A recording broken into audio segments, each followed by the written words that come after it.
all-in-one is a name of another product that does this here.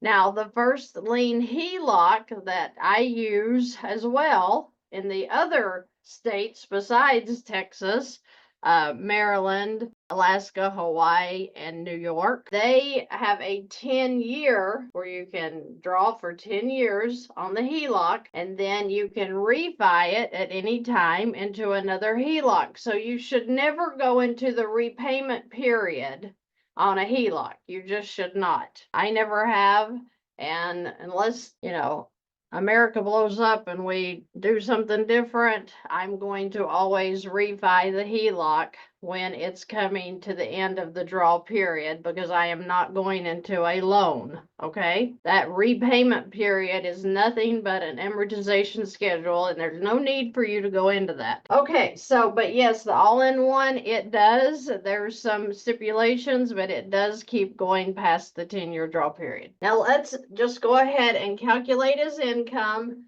into this process. And let's see how fast he's going to be able to pay this new line of credit off if he uses the whole amount that he has coming in currently with his new job. So we're going to take $35.77, that's his permanent retirement, and then his new income, $3,400. That's $6,977 in income coming in. So $224,000, $6,977. That's $217,023. Now we have to add in his living, and let's just increase his living expenses, because maybe he gets a little excited with his new income and he is like splurging throughout the month. Okay, so let's say that he has $2,100 in living expenses, okay? Because we want to leave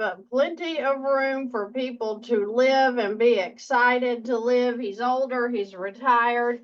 He should be allowed to spend what he needs to spend. Maybe he wants to go on vacations, whatever. We don't want people to be frugal, because that's stupid, and I don't like to be frugal either. So your expenses come out, and now we're going to calculate that interest. Remember, it's $741 still for his average interest throughout the payoff of this line. Okay, you know what? Let's just get really stupid and say, you know what? Let's don't figure the average. Let's act like that he's going to pay the high all the way through.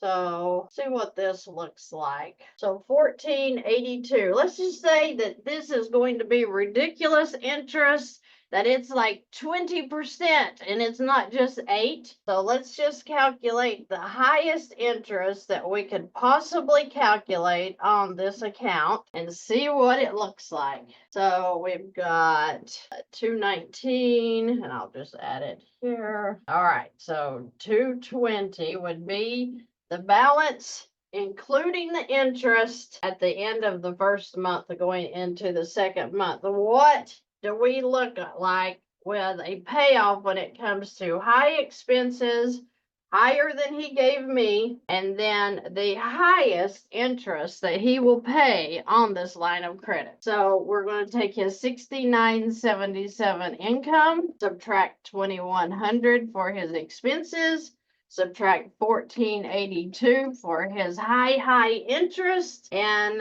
wow.